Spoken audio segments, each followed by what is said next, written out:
Hello and welcome. I'm Luis, and today I'm going to be reviewing the graphic novel Icehaven by Daniel Clowes. For those of you who don't know, Daniel Clowes is an American cartoonist and one of the most well-known names in alternative comics. Most of Clowes' work first appeared in his comic book series Eightball.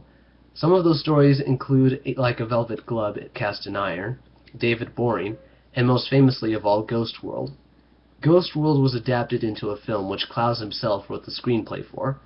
He also wrote the script for Art School Confidential, which was based on another comic published in Eightball.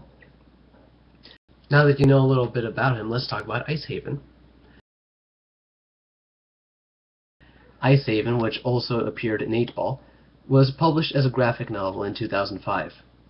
Although Clowes prefers to refer to it as a comic strip novel, the reason being that the story is told in the style of a series of comic strips, much like the kind you'd find in a newspaper.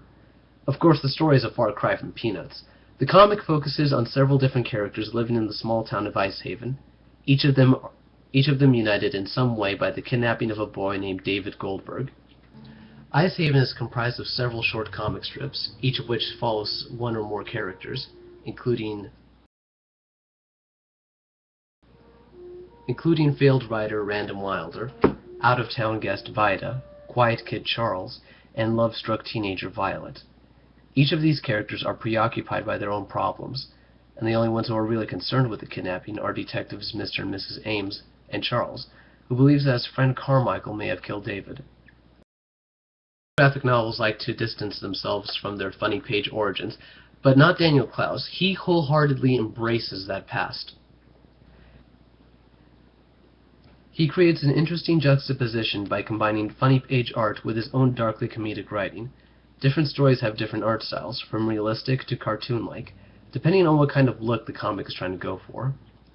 For example, the composition of Our Children and Their Friends and Charles recalls Peanuts, but the children in these stories discuss much more questionable content than Charlie Brown and Friends. Mr. and Mrs. Ames, detectives for hire, is like Dick Tracy if he had marital problems. The parodies go on. Even though Icehaven is ostensibly a story about a kidnapping, the focus is really more on the characters, most of which are, well, losers, really. Dan Clowes has an affinity for losers, as can be evidenced in his previous works.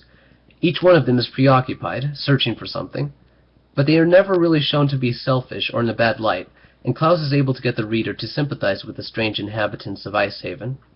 Both Wilder and Vida try to get people to read their writing, and Charles and Violet both pine for someone they love. It ends on a bittersweet note, with almost no one getting what they wanted, but some characters walk away a little wiser than when they started. Before I finish, I feel that it is important for me to talk about the character Harry Neighbors.